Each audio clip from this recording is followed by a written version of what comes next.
নাটোরের গুরুদাসপুর উপজেলার মসিন্দা ইউনিয়নের বাহাদুরপাড়া গ্রামের প্রধান সড়কটি পাকা হয়নি গত 50 বছরে।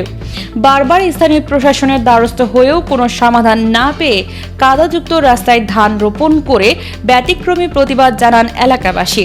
এই ঘটনার পর সরেজমিনে রাস্তা পরিদর্শন করে দ্রুত সমস্যা নিরসনের আশ্বাস দিয়েছেন গুরুদাসপুর উপজেলা নির্বাহী কর্মকর্তা। রোববার দুপুরে স্থানীয়রা কাদাযুক্ত রাস্তার ওপর ধানের চারা রোপণ করেন। অভিনব এই প্রতিবাদের ছবি মুহূর্তেই ভাইরাল হয় সামাজিক যোগাযোগ মাধ্যমে। স্থানীয়রা জানান, বাহাদুরপাড়া থেকে হিমনগর ও চরপিপলা পর্যন্ত প্রায় 4 কিলোমিটার দীর্ঘ এই সড়কটি 3টি গ্রামের প্রায় 15,000 মানুষের একমাত্র যাতায়াতের পথ। স্কুল, কলেজ, হাসপাতাল ও হাটবাজার সহ দৈনন্দিন প্রয়োজনেই মানুষ এই রাস্তা ব্যবহার করে থাকেন।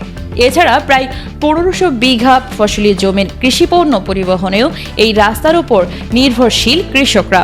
স্থানীয় যুবক আসাদুল্লাহ আল গালিব বলেন, আমরা জন্মের পর থেকে এই রাস্তার একই অবস্থা দেখছি।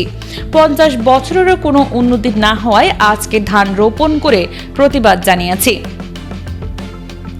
কাদা রাস্তায় প্রতিদিন দুর্ভোগ পোহাতে হচ্ছে শিশু ও শিক্ষার্থীদেরও। স্থানীয় শিক্ষার্থী মারিয়া জানায়, প্রতিদিন এই রাস্তা দিয়ে মসজিদে পড়তে যায় সে। মাঝে মাঝে কাদায় পড়ে বই খাতা ভিজে যায়। এলাকাবাসী জানায়, শুধু শিক্ষার্থী নয়, সবচেয়ে বিপদে পড়েন অসুস্থ রোগীরা। সম্প্রতি এক বৃদ্ধ নারীকে হাসপাতালে নেওয়ার সময় কাদায় আটকে পড়ায় সময় মতো পৌঁছানো যায়নি। পরে পথেই তার মৃত্যু হয়।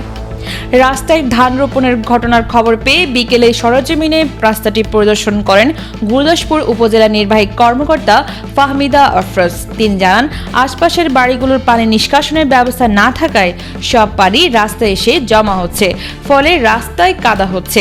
খুব দ্রুতই একটি প্রকল্পের মাধ্যমে রাস্তাটি সংস্কারের ব্যবস্থা করা হবে।